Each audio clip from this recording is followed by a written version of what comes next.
வெய்ய காலத்தில் அடுப்புக்கடியை நின்று கஷ்டப்படாமல் வேலைக்கு போகிறவங்களுக்கு கொஞ்சம் ஈஸியாக பண்ணக்கூடிய இந்த மாதிரி ரெடிமேடு கொஜ்ஜு பண்ணி வச்சிட்டிங்கன்னா டக்குன்னு பண்ணிடலாங்க. இப்போ ஒரு கண்டெய்னர் முடிச்சாச்சு. ஸோ அடுத்த கண்டெய்னர் நான் ரெடி பண்ணி வச்சுட்டேன். ஃப்ரிட்ஜுக்குள்ளே ஒரு 6 to 7 மாதம் வரைக்கும் அப்படியே இருக்கும்.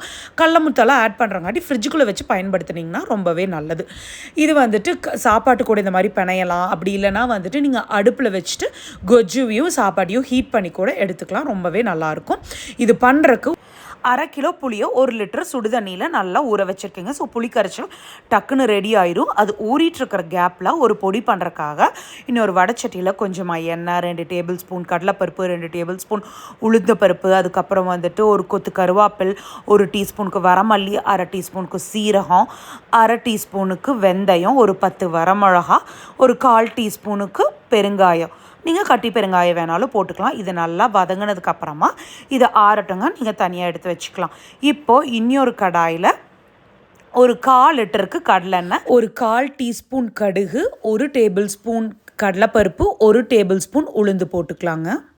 ஒரு 1/2 கிலோ வரைக்கும் நாங்கள் கடலமுத்து ஆட் பண்ணியிருக்கோங்க. இது உங்களோட சாய்ஸ் தான். 1/2 கிலோ வரைக்கும் நீங்கள் எவ்வளோ வேணாலும் கடலமுத்து ஆட் பண்ணிக்கலாம். உங்களுக்கு அளவாக தான் பிடிக்கும்னா ஒரு 1/4 கிலோ அந்த மாதிரி நீங்கள் அட்ஜஸ்ட் பண்ணிக்கலாம். ஒரு கொத்து கருவேப்பில், ஒரு 4 வரமிளகாயை உடச்சி அதையும் ஆட் பண்ணி அதை நல்லா வதங்கினதுக்கப்புறமா அந்த புளி கரைச்சலை நல்லா ஃபில்டர் பண்ணி அதை ஆட் பண்ணிக்கோங்க. 1 டீஸ்பூனுக்கு மஞ்சத்தூள், 50 கிராம் கல்லுப்பு. சப்போஸ் உங்களுக்கு அந்த புளி கொஜ்ஜில் வந்துட்டு உப்பு பத்தலைன்னா நீங்கள் கடைசியில் சாப்பாடு கூட போகும்போது கூட நீங்கள் உப்பு போட்டு கலக்கிக்கலாம். ஒரு அளவுக்கு கெட்டியானதையுமே அதை பொடி பண்ணிவிட்டு, பொடி பண்ணுறதுக்காக நம்ம வதக்கி வச்சுருக்கோம் இல்லைங்களா, அதை பொடி பண்ணி இதில் ஆட் பண்ணிவிட்டு ஒரு கலந்து விட்டிங்கனாலே நல்லா கெட்டி தன்மையாக வரக்க ஆரம்பிச்சிடும். இந்த மாதிரி எண்ணெய் நல்லா பிரிஞ்சதுக்கப்புறமா நம்ம வெல்லத்தை போட்டு நீங்கள் ஸ்டவ்வை ஆஃப் பண்ணிடலாம். வெல்லம் போடுறது ஆப்ஷனல் தாங்க. வெளியே வாங்காமல் ஒரு நாள் டைம் ஸ்பெண்ட் பண்ணி இந்த மாதிரி பண்ணி வச்சிட்டோம்னா நம்மளால் முடியாதப்போ சிம்பிளாக நம்ம சாப்பாட்டில் தான் கலக்கி கொடுக்க போகிறோம்.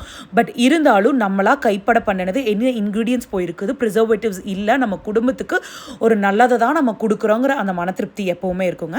இதை கண்டிப்பாக ட்ரை பண்ணி பாட்டு எப்படி இருந்துச்சுன்னு இந்த வீடியோ பிடிச்சிருந்துச்சுன்னா பசு விலாக்ஸ்க்கு சப்ஸ்கிரைப் பண்ணிக்கோங்க. தேங்க்யூ.